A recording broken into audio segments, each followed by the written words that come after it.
Hi, this is Alex from phpacademy.org with a video tutorial for the new Boston.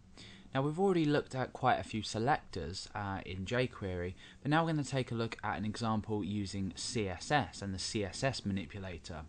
Now the CSS manipulator is essentially something that will change a value of a particular element by feeding it the style name, if you like, and then the value. So let's go ahead and take a look at a quick example.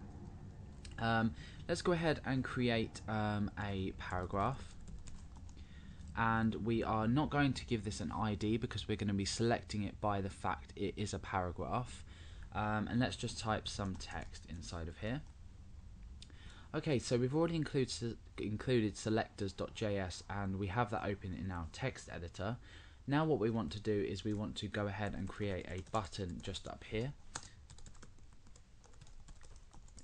And I'm going to go ahead and, no, I'm not going to give this an ID because we'll reference it by the fact it is a button. I'm going to give the value click.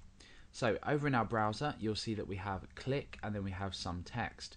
Now we're going to use some jQuery selectors to first of all select the fact this button has been clicked, and then we're going to highlight this text here by giving it a background color in CSS.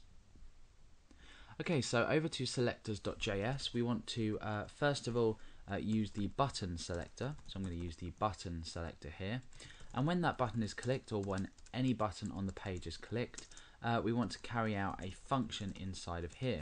So we're using this event handler to perform a particular function. So we have the button selector, we have the click event handler, and then we have a function inside here. Inside this block of code, which we'll just bring down slightly, we are going to change the color of the background of this paragraph. Okay, so now what we need to do is we need to reference every paragraph on a page. So we're going to use the P selector here, which will select every paragraph on a page. At the moment, because this is just an example, if you had more paragraphs on a page, it would highlight every single paragraph. So please be aware that I'm just selecting all paragraph elements on the page. Now we're then going to use the CSS manipulator to change all of the properties of the P. The first parameter we give it is the style name, so this is background color, or the reference to the style, and then we give it a value. So I'm going to give this a value of yellow.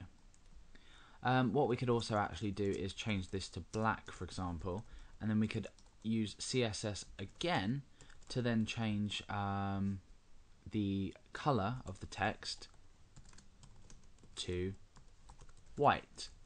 So you can use hex codes in here. So for example, you could use #000, and for this you could use #FFF. So what's now going to happen is when we press a button on a page, the paragraphs are going to turn with the background color black and the foreground color white. So let's go and test this out. When we click here, you can see that the background color of this paragraph has been changed to black, and the text color has been changed to white.